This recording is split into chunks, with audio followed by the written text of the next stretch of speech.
Hi, it's Chris Watkin here, and I'm with Nick Neal, the boss man of EweMove, a 120 territory franchise network. Nick, what are the three things that wind you up about UK estate agency? Talk to me. What's you first?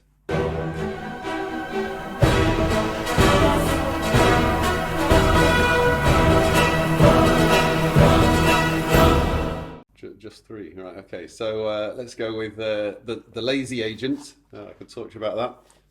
Overvaluing is a common and annoying undertaking, and the real top one for me is the description of what is an accompanied viewing. Okay, well, let's go with the first one, lazy estate agency. Why do you call estate agents lazy? I don't call them all lazy. I think some habits are quite lazy, and I've got some recent experience with this. So I saw a house that I wanted to buy the other day for my son, and we were going to do a fixie-uppy kind of thing, and the board went up. So the wife rang the agent, and they said, "Oh, we've taken an acceptable offer, which was below asking price, just gone on the market," and that was it. The whole thing shut down.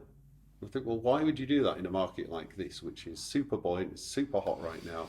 You could have half a dozen or a dozen more viewers through the door, put it to best and final, and actually achieve the right outcome for the vendor, which is to optimise the sale price you get for that vendor. That's what you're contracted to. I'm sure the buyer's certainly not got any mortgage signed up with the agent either. I'm sure that's not the case. Well, perhaps not, but I see this all the time. People brag on social media about, that I've sold this house to the first viewer on the first day, and I think that's really quite appalling, because you haven't optimised the asset there for the vendor, and you are engaged legally to sell that house for the best price that you can. Why do you think estate agents do that? Is it because the market's quite good at the moment, we're in the summer of 2020, or do you think they've always been that way? No, I think they've always done that.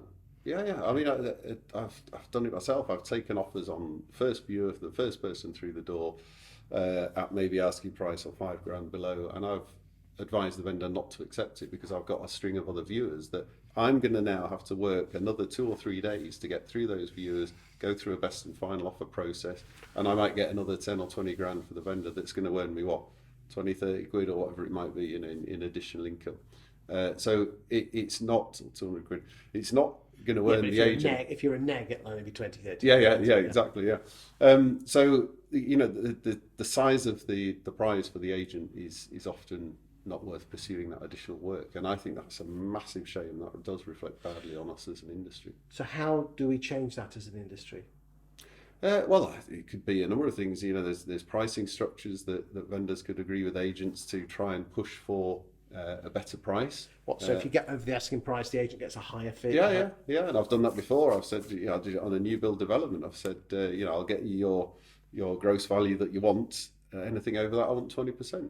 And the builder said, yeah, all right, well, why not? Because they're going to end up with a heck of a lot more money. So I think on that particular development, they ended up with about 200 grand more than they thought they were going to get. So who's going to argue with that? There you go. And you got 440 grand extra in fees. Yeah, that's right. So it's almost thinking outside the box. Yeah. I mean, there's a lot of people that say that that fees have been derided, but by being a lot cleverer, you can get high fees. Yeah, you can. Absolutely can. And it's about having the best interests of your particular vendor at the time in mind, and not just accepting a simple, easy offer that means I can put that deal to bed, get paid my commission, and go and do something else. So there you go, boys and girls. Top tip for you there. Do some clever fees, which means that if you get over a certain price, you get a higher percentage and you'll get paid more. The second one was overvaluing. Well, I mean, when I were a lad valuing houses back in the early 90s, overvaluing was an issue. Why don't you think it's gone away? Because people still use it as a desperate attempt to win an instruction. Because vendors, and this is the problem, it's about taking advantage of a vendor. And it's not just me saying this. I think Which did a report a couple of years ago that said if you overvalue a £250,000 house by just £5,000, it will take 60 days longer to sell, and it will sell for 19,000 less than it would have done had you sold it for the right price in the first place. So overvaluing to win an instruction has absolutely a significant cash negative impact on your vendor, and that is no way to build a business. Don't you find it interesting that one of the big three corporate estate agents pays their valuers on listing and not on exchange? Well, I mean, it depends what their structure is, but I think Zoopla reports like 45% of houses sell with the first agent, so EweMove about 50%, those sorts of figures. So if they're prepared to pay on listing, then that's probably why a lot of those properties aren't selling because they're moving off to another agent. Okay. Top tip for you boys and girls out there in estate agency land. It's going to take time and effort, and I know you've got no time at the moment, but actually go through your lost valuations and then go and find them, whether they sold or not, and what they actually sold for on land registry, and then create a story around those listings about why they put it on for 250 and not 220, and eventually it went for 210, and all the others in the street were selling for 220. So the third one is not accompanied viewings. Talk to me about that. Well, there's accompanied viewings and then there's accompanied viewings. So lots of agents say, yes, we do accompanied viewings, but actually what does that mean? So it's somebody from the office who goes in on a Saturday and picks up some keys, and they go and let a viewer in. Bill the retired policeman. They don't even know what's behind the door, and sometimes they just open the front door and go and have a fag in the garden while the viewers look around, which has some security issues in itself, but nevertheless. That's not an accompanied viewing in the viewer's sense. So their experience as a viewer of having somebody from the agency show them around and answer all of their questions, that's not a great experience. Okay. Isn't it interesting that in Australia, the estate agent that puts the house on the market does all the viewings? Yeah, which is exactly what we do at EweMove. So the guy that's done the appraisal, the lady or the man who's done the appraisal, they've met the vendor, they understand the vendor objectives, they know every detail of the property, they know the history of the property and all that. But hold on, that means if they're doing all the viewings, they've got no time to do any valuations. But they have, you see. So the question is, do you need to list 100 houses in a year and sell half of them, like we've just talked about? Yeah, well, right, we're saying 60% of houses sell at the second agent. Yeah, or do you list half as many and sell them all and do the job properly? And the answer is you list half as many and you do the job properly. And you lot get quite decent fees as well, don't you? We do. So we're encouraging all of our agents to charge northwards of 1.5%, and we're seeing people go beyond that now, and I think the average now is supposed to be about 1.5%, so that's good.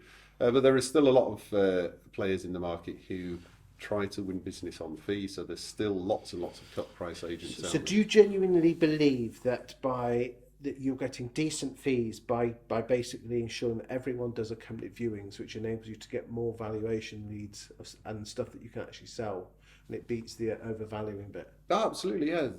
We get more than half of our business through recommendation or from what we call happy customers, so typically viewers as well who've got property to sell, whether it's on the market with another agent and hasn't sold, or whether it's not even on the market yet.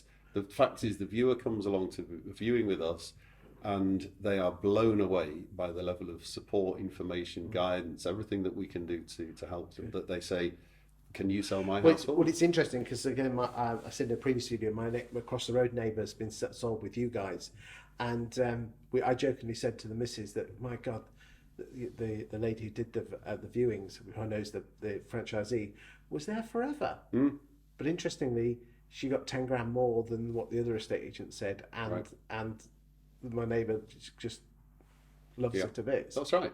So we get great reviews, we get great recommendations, and the thing is, if somebody refers you on as a trusted agent to go and sell their friend's house or the family's house, the fee conversation never happens. Well, trust is transferable. Yeah, you say this is the fee, and people say, okay, that's fine.